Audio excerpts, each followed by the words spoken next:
Ya, betul. Okay, so Cikgu, it's actually regarding about NFP data, saya rasa tapering mungkin akan lambat sikit sebab Fed akan start tapering dan naik interest rate bila data employment dalam expectation dan inflation tinggi. yeah, actually it's a good question. Maknanya Joel is actually really using a fundamental ataupun economic data ataupun the indicators to really, okay, it's a good move.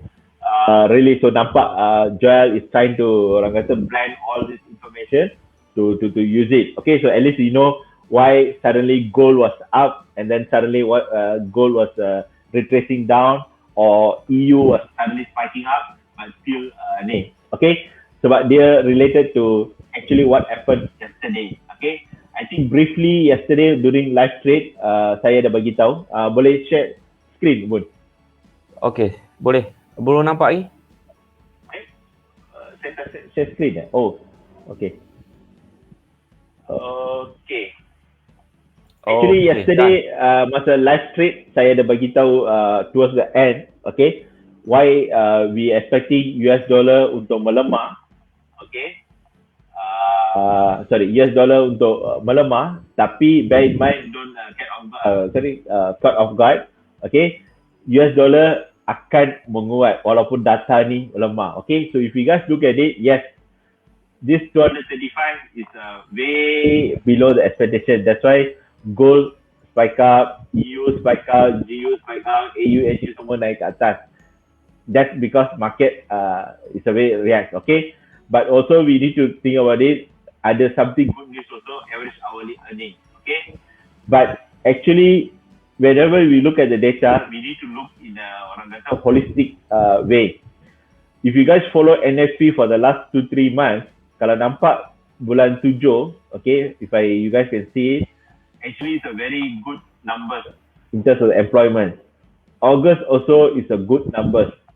Okay, why semalam initially there's a spike up, US dollar melemah, but then later it actually orang kata retrace back ataupun towards where it started, because market study after the data they need some time to digest, or we call it actually when they look at the details by category or by subcategory or by sector, etc., they try to find out some other reasons behind it, why the number is actually below the expectation or consensus.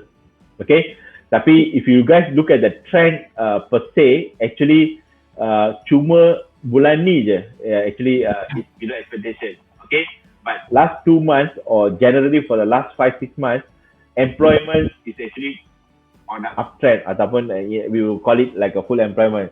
But if you go just by literally like what Joel mentioned, because of this low number, we are expecting taper to be what do you call delayed or postponed. Okay, yes, that's if you purely orang kata if you look at from the naked eye ataupun just on the surface.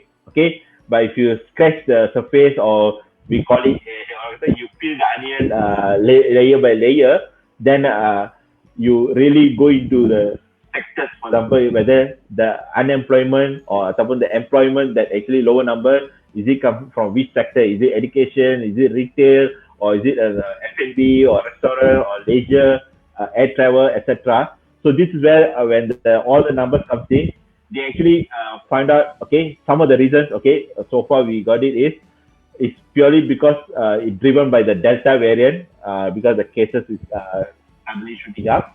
But also because macam hari tu saya pernah bagi tahu, I think last month kot, actually people better to stay at home and getting paid because they're getting all the benefits. Okay, so rather than going to work and I earn let's say RM1,000, if I stay at home I can earn RM1,500 as a orang kata unemployment benefit. So might well I just stay at home.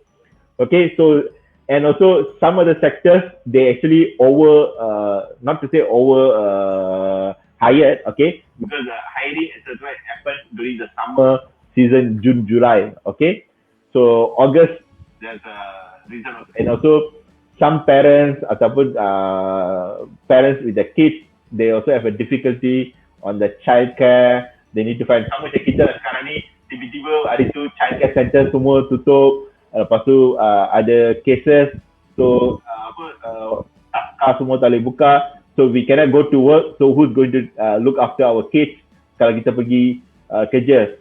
So there are so many other reasons that's happening on the ground, okay, that actually put the pressure only temporary. So sama macam inflasi, if you ask me. So this employment data is transitory for this month, but over last 5-6 months, it's actually showing a good number. So that's why tapering, I still believe, is already going to happen very soon, okay, or it already going to kickstart even, if I'm mistaken, even this month, September, because there are lots of hawkish members in the FMC which pushing for Federal Reserve to actually start tapering from 120 billion to at least to about 110 billion or 100 billion, or if not, at least they focus on the mortgage securities to reduce it, because it's creating other issues in terms of the housing market atau housing bubble. So all this is actually showing direction that tapering has to happen very soon rather than later. Okay, so tapering will happen. It's just a matter of time whether it will happen in December or might happen November or October. But my belief is going to happen even starting for November, October. If not, kalau maybe they already started to do it even this month, but the news only will come out after FMC meeting minutes. That means they will do first in September, but they only announce it in October, so that they don't orang kata make the market volatile ataupun a bit jittery lah. Okay. Hope itu answer Joel punya question. Okay, since Bun, since saya masih share ni, you boleh nampak tak? Okay,